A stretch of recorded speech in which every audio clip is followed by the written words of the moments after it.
Most people hear the word debt and instantly think danger.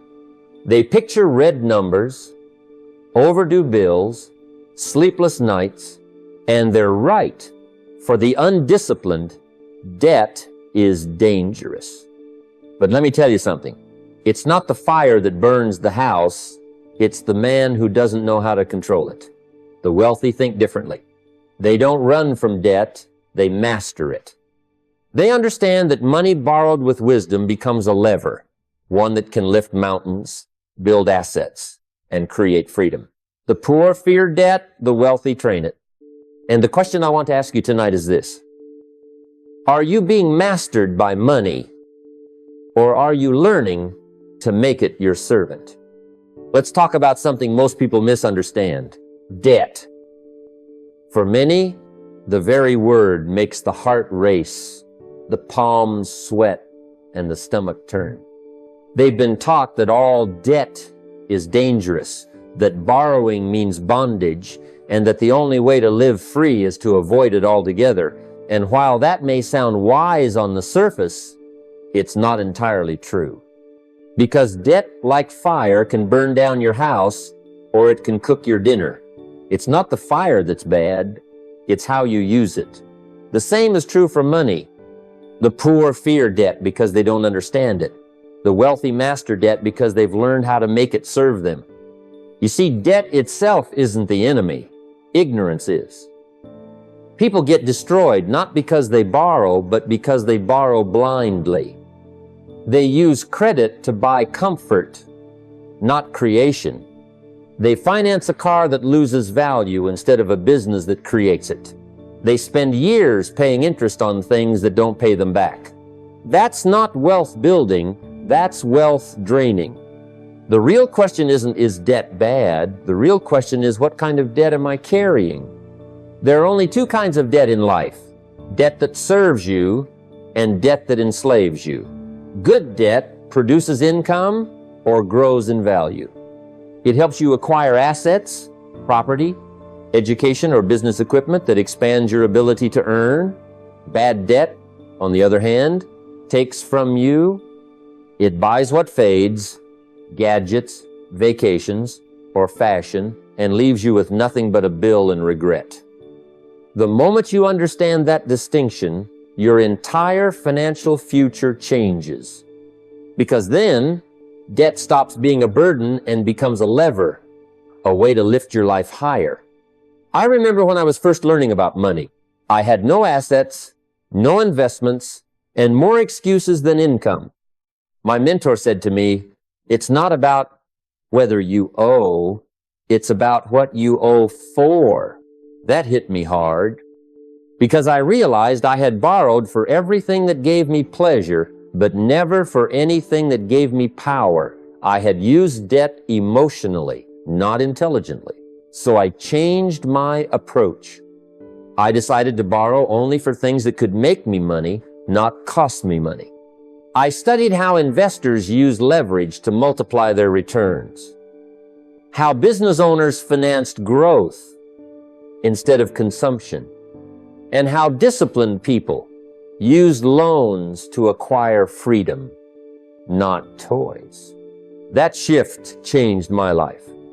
Debt used wisely is the bridge between where you are and where you want to go. It's the ability to accelerate your progress when managed with discipline and knowledge. But here's the key, you must remain the master. The moment debt dictates your life, you've handed over your power. So before you sign for anything, ask yourself one question. Does this debt serve me or does it enslave me? Because if it doesn't work for you, it will surely work against you. Leverage is one of those words that separates the financially free from the financially trapped. The average person fears it because they've only seen it misused. But the wealthy depend on it because they've learned how to control it. It's how you take what you have and stretch it to accomplish what would otherwise take a lifetime. But it comes with a warning. You can borrow someone else's money, but you can't borrow their discipline. Without discipline, leverage becomes danger. With it, leverage becomes a miracle. Most people think of debt only in terms of cost, but the wealthy see it as a tool for creation. They know how to use other people's money, not recklessly, but responsibly, to build assets that produce income, not anxiety. The problem with most people is not that they borrow, it's that they borrow for the wrong things. They borrow to spend instead of to expand. They take on credit to buy luxuries instead of leverage to buy freedom. The result is that their debt owns them instead of working for them. But when you shift your perspective, when you understand that every dollar borrowed must bring back a friend, profit, then leverage becomes your ally, not your enemy. Let me tell you something I learned early. A smart investor never borrows for speculation, only for cash flow. You don't take out loans hoping the market goes your way. You invest knowing the math already works in your favor. When I started in business, I didn't have capital, but I had ideas, courage, and discipline. I used leverage to acquire things that produced value. But here's what made it work. Every borrowed dollar had a job. It wasn't for appearances or ego. It was for productivity. The money I borrowed had to make money. And when it did, I used the profit to pay down what I owed or reinvest into something that would make even more. That's how you turn borrowed money into wealth, not by spending it, but by directing it. The key is balance. Too much leverage without wisdom, and you're gambling. Too little leverage with fear, and you're stagnant. The wealthy understand that the power lies in the middle, using debt to accelerate, not to escape. They maintain healthy ratios, ensuring that the income from their assets always exceeds the cost of the money they borrowed. They know that borrowing for a solid, cash-flowing property or business is far safer than saving for decades while inflation eats away their future.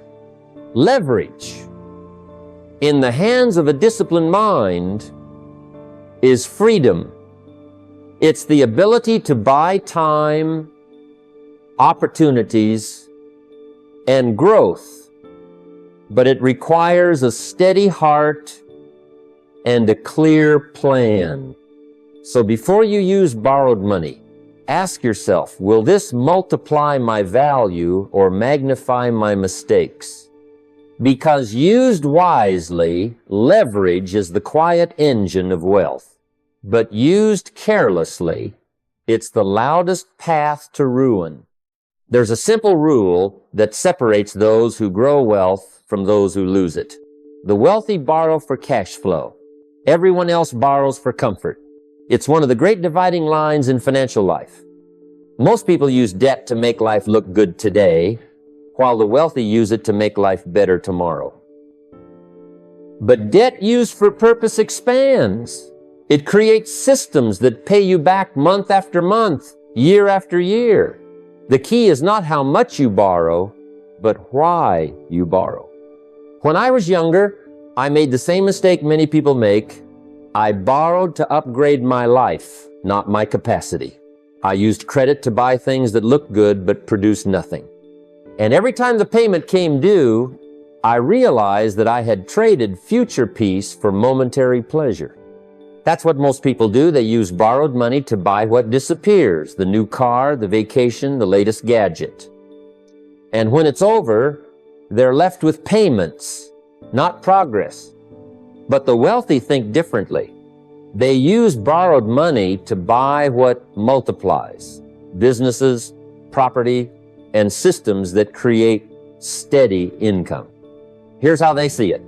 If it doesn't pay you monthly, don't borrow for it. A car that depreciates is not an investment.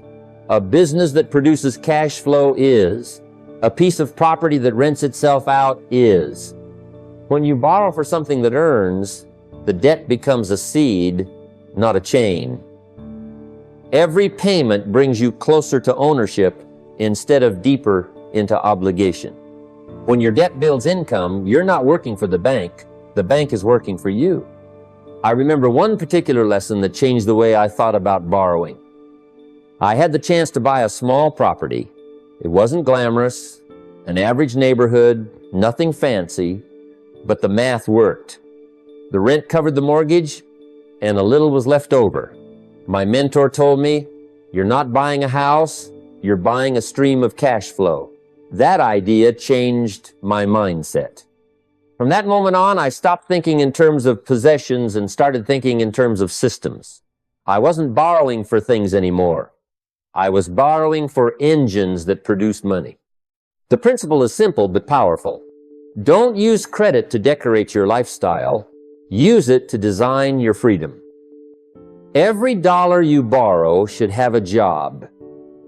And that job is to work for you. Borrow for production, not consumption. Because consumption gives you comfort for a season, but production gives you freedom for a lifetime. The pleasure of spending fades fast, but the satisfaction of a debt that pays you back only grows stronger with time. So before you sign your next loan, ask yourself, is this purchase feeding my ego or funding my future? The answer will determine whether your debt becomes a burden or a blessing. Let me share an idea that changed the way I looked at money forever. Every dollar you borrow is either an employee or an expense. Most people borrow and turn their dollars into lazy, unproductive workers that sit around costing them more every month. But the wealthy, they treat each borrowed dollar like an employee with a job to do, to go out, work hard, and bring back more dollars. That's the essence of wealth thinking. The difference isn't in how much you owe, it's in whether what you owe is working for you or against you. See, when you borrow money to buy something that produces income, a rental property, a business asset, even education that expands your earning ability, that debt becomes a worker. It's out there, earning returns, paying its own way, and contributing to your freedom. But when you borrow to buy things that lose value, cars, clothes, or comfort, those borrowed dollars become idle. They're not working for you, they're working for the lender. And let me tell you something, the lender always makes sure their money keeps working. That's why the wealthy borrow intentionally and strategically, not emotionally. I remember when I first started treating debt this way. I had taken a small business loan to expand my operations. It wasn't comfortable. Debt never feels comfortable. But I had a plan. That money wasn't going toward my lifestyle. It was going toward new equipment, better marketing, and a few key hires. Each dollar had a role. I tracked how it was performing. Was it bringing in customers? Was it improving production? Was it generating profit? That's how you have to think. Every dollar you borrow must have a purpose, and you must hold it accountable, just like an employee. If it's not producing, it's being wasted. The wealthy keep a close eye on their financial workforce. They know where every dollar is deployed, what it's earning, and how quickly it's returning. They don't let debt run wild, they manage it like a business. When a loan finishes its job, they don't throw a party and buy a car. They redeploy that money into the next productive venture. They recycle debt into opportunity. That's how you build momentum. Each borrowed dollar goes to work, earns its keep, and brings in recruits. That's the compounding effect of strategic debt. But here's the truth. This kind of thinking requires discipline. It's easy to see borrowed money as a windfall instead of a responsibility. You have to train your mind to see debt as a tool for construction, not consumption. You must ask, if I borrow this dollar, how will it serve me? What will it produce? What will it teach me? Because once you start viewing debt as a workforce and not a weight, you stop fearing it and start mastering it. And mastery, not avoidance, is the secret to lasting wealth. So the next time you take on debt, give those dollars a job, make them earn their place in your financial organization. Because when your money works harder than you do, that's when true freedom begins. One of the greatest truths I've ever learned about building wealth is this: before you multiply risk, you must master it. Too many people jump into debt or investing without truly understanding what they're getting into. They hear about someone else's success, see a flashy opportunity, and think, I'll do that too. But what they forget is that discipline and understanding always come before expansion. You can't manage what you don't understand. The moment you borrow money without knowledge, you hand control of your financial life to someone else. I've watched it happen many times. Someone takes out a big loan for a business, a property, or an investment, but they don't study how interest works, how payments compound, or what happens when things go wrong. And when trouble comes, and it always does, they realize they built their dream on quicksand. It's not that they were unlucky, it's that they were unprepared. The wealthy don't take unnecessary risks. They take calculated ones. They don't gamble with borrowed money. They study it, model it, and prepare for every scenario before they sign their name. When I first started learning about debt and leverage, I didn't touch a single loan until I could explain it backwards and forwards. I wanted to know exactly what I was committing to. I learned the difference between fixed and variable interest rates, how amortization schedules worked, how payments were applied to principal versus interest. I calculated what would happen if my income dropped by half or if the market shifted. And when I finally did take on debt, I knew exactly what my worst case looked like and that I could handle it. That's what mastery looks like. Wealthy people think in terms of risk management, not risk avoidance. They know that taking risk is necessary to grow, but they never do it blind. They build safety nets before they climb higher. They keep cash reserves 6 months, sometimes more, so that if something unexpected happens, they can keep their obligations running without panic. You see, financial power isn't just about how much you earn or own, it's about how well you can handle adversity. Risk doesn't destroy you, unpreparedness does. When you master risk, you stop fearing debt because you know how to control it.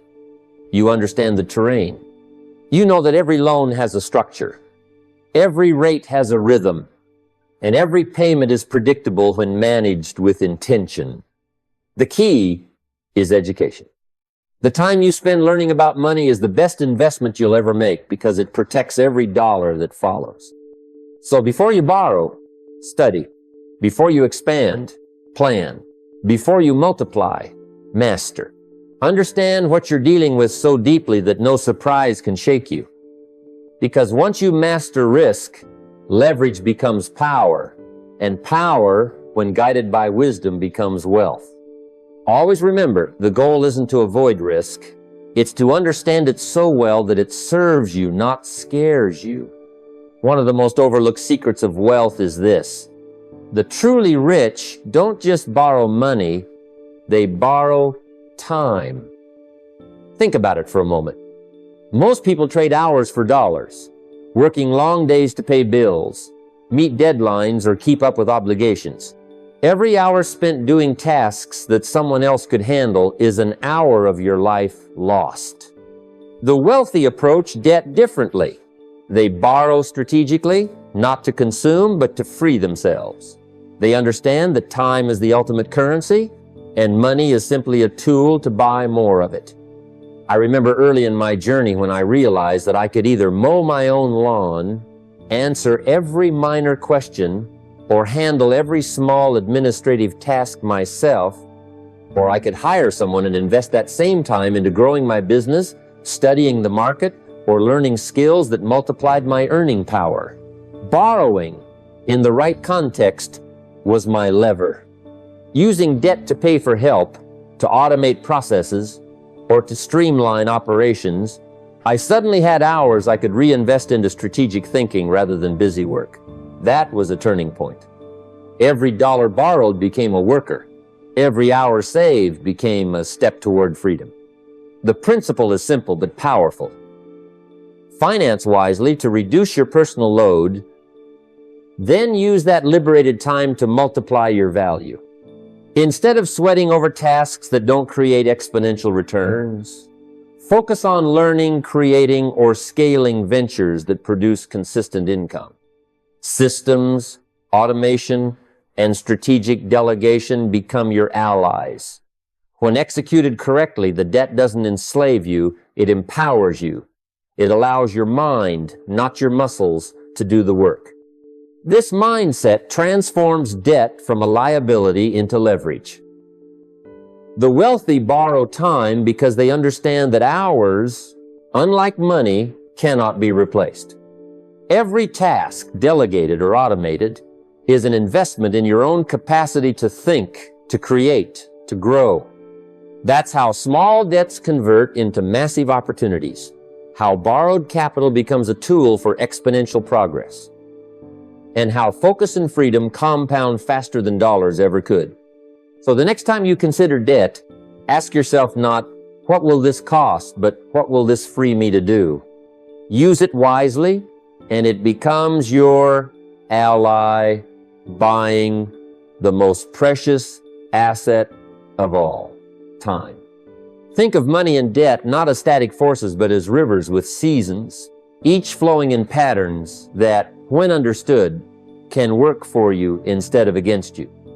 Most people borrow impulsively. They react to shiny opportunities or immediate needs without thinking about timing. The wealthy, however, see debt as cyclical. They know that money moves in seasons, and to move with it is to turn borrowed capital into compounding advantage.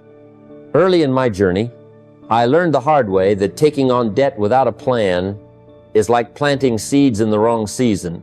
They may sprout, but the yield is poor and risk is high. Instead, I began observing economic cycles, interest rates, market trends, and opportunity windows. I would borrow strategically during times when rates were low, invest in cash-flowing assets, and then allow prosperity to repay those loans while reinvesting profits for the next cycle.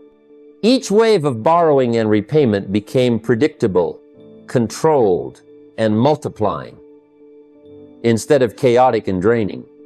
The key is discipline and foresight.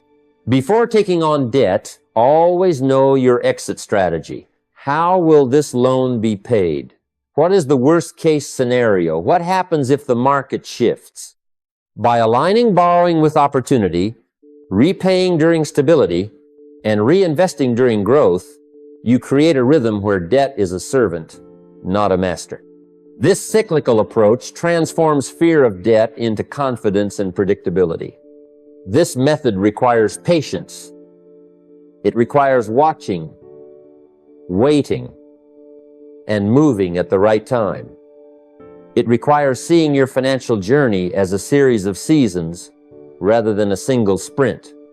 When executed properly, cycles of debt create momentum, allowing you to scale faster, acquire more assets, and grow cash flow while others are still trying to understand the rules of the game. The ultimate lesson: debt is never inherently dangerous. Misuse is. Align your borrowing with cycles of opportunity, and suddenly your liabilities become engines of growth, turning timing into wealth and discipline into freedom.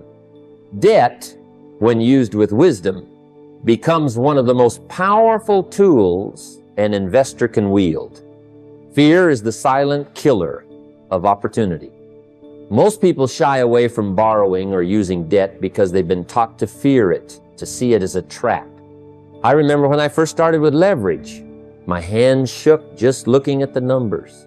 The thought of owing someone else money felt like a noose. But then I realized something crucial. You cannot fear what you understand. Ignorance breeds anxiety, hesitation, and missed opportunities. Knowledge breeds confidence, and confidence turns debt from a threat into a tool. The strategy is simple yet profound. Educate yourself relentlessly. I dedicated myself to learning everything I could about debt, interest structures, amortization schedules, and the rules of financing. I read at least one financial literacy book every month, sometimes two, and I surrounded myself with mentors who had successfully leveraged debt to create assets. Each lesson peeled away another layer of fear, replacing it with actionable wisdom. Start small. There's no need to dive into massive obligations immediately. Use controlled borrowing as a classroom. For instance, take a small loan to invest in a property or a business, monitor it, and see how the system works. Experience, guided by knowledge, is far more powerful than theory alone. Track every payment, understand every clause, and ask yourself, is this working for me or against me? Over time, the anxiety fades. You start seeing debt not as a monster, but as a multiplier, a way to grow cash flow, acquire assets, and free your time for higher value activities. The wealthy understand this. They don't avoid debt, they respect it, structure it, and learn from it. Fear diminishes as competence rises. Remember, wisdom compounds just like money. Every hour spent learning, every controlled step taken, transforms fear into confidence and hesitation into action. Educate yourself, practice carefully, and watch how understanding turns debt into a servant rather than a master. Every decision we make with borrowed money should be measured against one question. Does this move me closer to freedom, or does it chain me to obligations? Too many people borrow simply to keep up appearances or to fund a fleeting desire. They end up working harder, sacrificing hours, energy, and peace of mind just to service their loans. But the wealthy, the disciplined, thoughtful investor understands a simple truth. Debt should be a tool for freedom, not a trap that tightens around you. The philosophy is clear. Every loan, every line of credit, every financing arrangement should be evaluated not in dollars spent, but in options gained. I remember when I first used a loan to acquire a small property. I could have purchased a luxury car instead, but instead, I bought an asset that paid me each month. That choice didn't just grow my wealth, it gave me more control over my time, more leverage to make bigger decisions, and more confidence to scale. Borrowing, when used wisely, multiplies your capacity to earn without stealing your freedom. The strategy is simple. Always tie borrowing to independence. Measure your decisions by how they expand your options rather than your possessions. Set a clear timeline for being debt-free, not by pinching pennies alone, but by growing income streams that cover obligations and produce extra cash. The goal is not austerity, it's empowerment. Reinvest any surplus from your leveraged assets into paying down principal or acquiring additional income-generating resources. Let the debt become your servant, not your master. Most importantly, remember that freedom compounds like money. Each well-chosen borrowing decision accelerates your independence, whereas careless debt slows it. By thinking in terms of liberty rather than liability, you transform what most fear into the very mechanism that propels you toward financial autonomy. Always borrow with a purpose, invest with discipline, and make your money and your debt work for you. Freedom, not loans, must be your ultimate goal. Before you ever sign a loan, write a check, or commit to borrowing, you must first borrow knowledge. The most dangerous debt isn't the one with a high interest rate or a long term. It's the debt you don't understand. I've seen countless people step into leverage without understanding the mechanics, the risks, or the timing, only to find themselves overwhelmed, stressed, or trapped. But the disciplined investor approaches debt differently. They first acquire the wisdom to wield it safely. Philosophy tells us that knowledge is the precursor to power. You cannot responsibly use other people's money without first understanding how money works. Debt magnifies everything. Profits, yes, but also mistakes. If you borrow without preparation, you magnify your errors just as easily as your gains. That's why borrowing knowledge comes first. You study the market, the property, the cash flow, and the terms until you are confident that every dollar borrowed will be put to work in a way that serves you. The strategy is simple but requires discipline. Learn from those who have already walked the path. Join investment groups, masterminds, or mentorship programs. Observe seasoned investors making decisions. Notice how they structure deals, manage risk, and grow assets through leverage. Read case studies of both successes and failures. Simulate deals on paper first, calculate cash flow, worst-case scenarios, and exit strategies. Only when you can see the outcome on paper should you risk real capital. Practical steps matter. Allocate time each week to study investments and debt strategies. Treat simulations like real-life experiments. Keep a journal of lessons learned from mentors and real examples. This knowledge becomes your safety net, allowing you to borrow confidently, act decisively, and multiply returns without fear. When you borrow knowledge first, capital second, leverage transforms from a potential hazard into a reliable engine for wealth. The key is preparation, understanding, and the humility to learn before risking anything. Knowledge is your first investment. Debt is your second. Master the first, and the second will serve you, not enslave you. Debt is a tool, but like any tool, it must be used with precision and purpose. One of the biggest mistakes I've seen in business is taking on loans simply to survive, to cover shortfalls, pay bills, or patch mistakes. That kind of borrowing drains energy, distracts from vision, and leaves people constantly reacting rather than creating. True wealth and true freedom comes when debt is used strategically for expansion, not just survival. Philosophy teaches that money is neutral. It's how we deploy it that defines our future. Debt taken to sustain losses or cover lifestyle gaps is bondage. Debt taken to scale a proven system, expand a profitable business, or seize an opportunity multiplies value. It amplifies effort, transforms good ideas into results, and accelerates growth.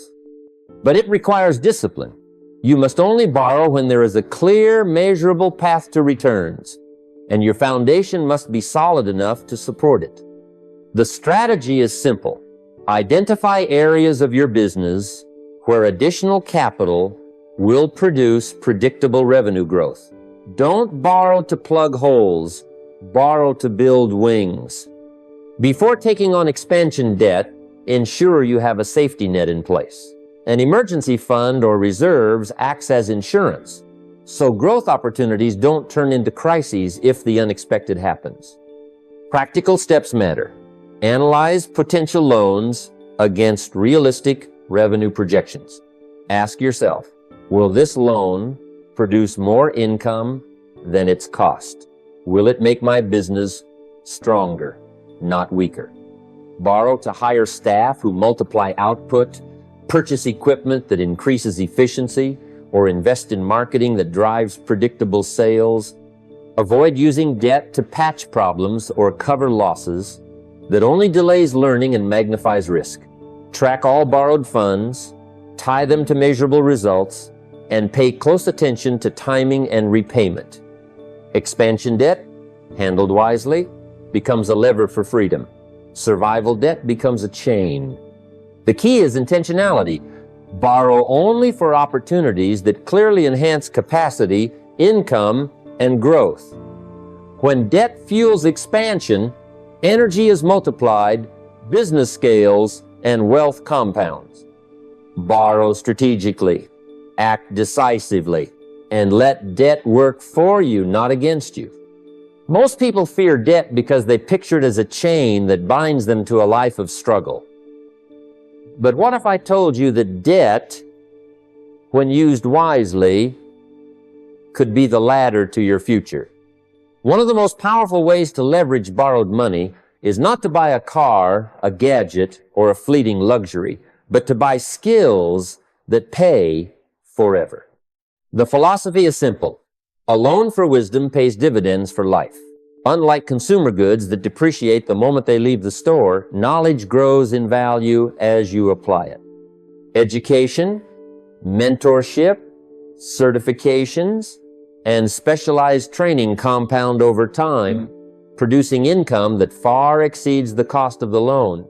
This is debt transformed into opportunity. Strategy is key. You don't borrow blindly, you borrow with purpose. Identify the areas where a skill or knowledge gap is holding you back from higher income, bigger opportunities, or financial independence.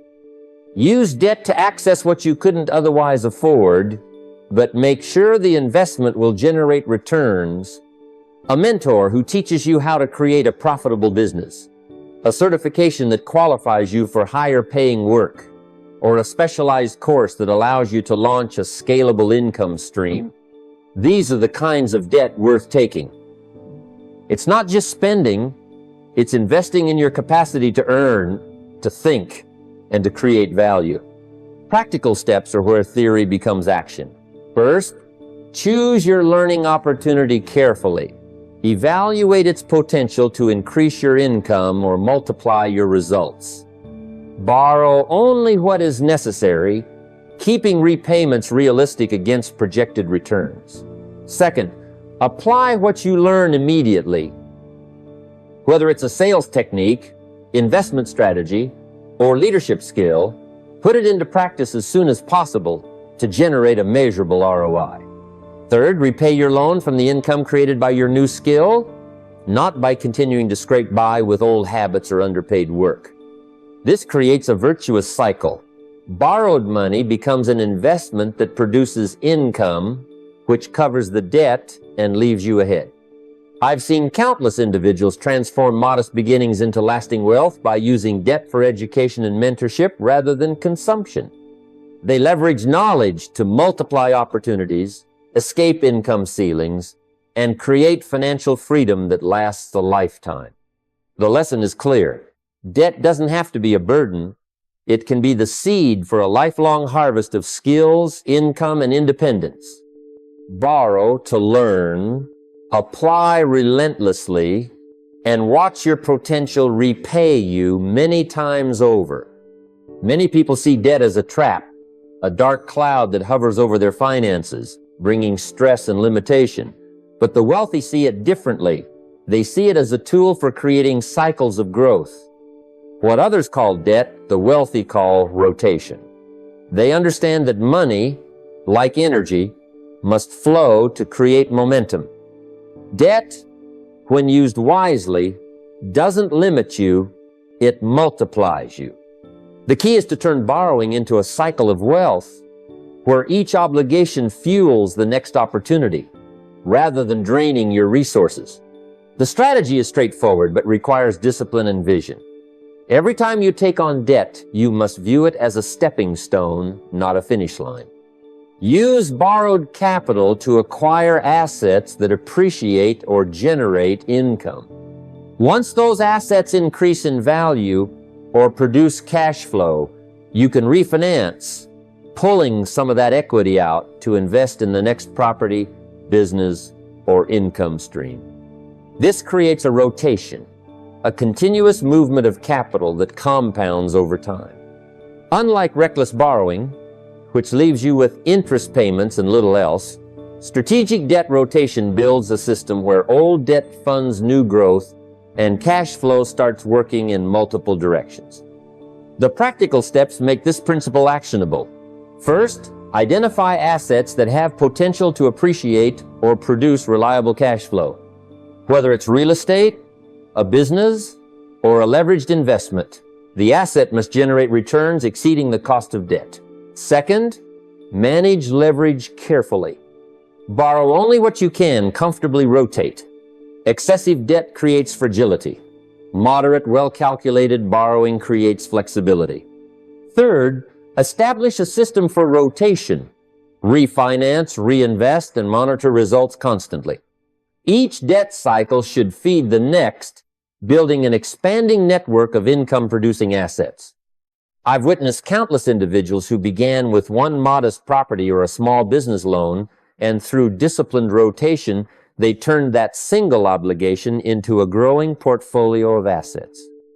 The difference between those who succeed and those who struggle is mindset. You must see debt as fuel, not chains. You must plan each move with foresight and follow through with consistent execution. Rotation isn't accidental. It's intentional. When applied correctly, this approach transforms debt from a source of anxiety into a powerful engine for wealth. The cycle compounds, each rotation increasing your freedom, your income, and your capacity to take on bigger opportunities. Debt stops being a burden and starts being a tool that works tirelessly to multiply assets and build lasting financial independence. Most people live their entire lives thinking of themselves as borrowers. They scramble for loans, credit lines, or financing, hoping to catch up with life or seize an opportunity. But true wealth flips that script. The ultimate form of financial independence is when your money lends instead of borrows. Imagine the power of being the one who provides capital, the one who controls the flow, instead of always chasing it. This is the mindset that separates the wealthy from the merely comfortable. It's not about how much you borrow, it's about how much you can make work for you and for others. The strategy is simple but transformative. Once you've mastered the discipline of borrowing wisely and building cash-flowing assets, you graduate to the next level, becoming the banker. You begin to use your accumulated capital to fund opportunities for others, earning interest, partnership returns, or equity in exchange for your trust and resources. Instead of depending on institutions or lenders, you create your own source of funding. This requires a mindset shift, seeing every dollar not just as money to spend, but as a potential seed that can generate more money, both for yourself and others. Wealth at this level is about influence and leverage as much as it is about cash. The practical steps make this philosophy actionable.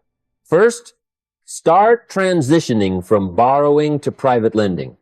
This could mean offering financing to trusted partners, investing in notes, or creating small lending opportunities in your business. Second, use the profits from these ventures to create a personal funding pool, capital, that can continually be reinvested to generate further returns. Every loan you make should be structured carefully, protecting both principal and relationship, just as any prudent investor would manage risk. Third, embrace the role of being a source of opportunity. You're no longer at the mercy of banks or credit lines. Your money becomes the engine that fuels growth for you and for others, expanding both income and influence. I've observed countless investors who, after years of disciplined borrowing and asset building, take this leap. They move from being seekers to providers, from dependent to independent, and from reactive to strategic. This is the moment where wealth stops being about survival or accumulation and becomes about creating income streams, opportunities, and freedom. When your money works as a banker, you step into a role few ever achieve. The architect of your financial destiny, leveraging capital wisely, multiplying impact, and securing freedom that compounds for a lifetime.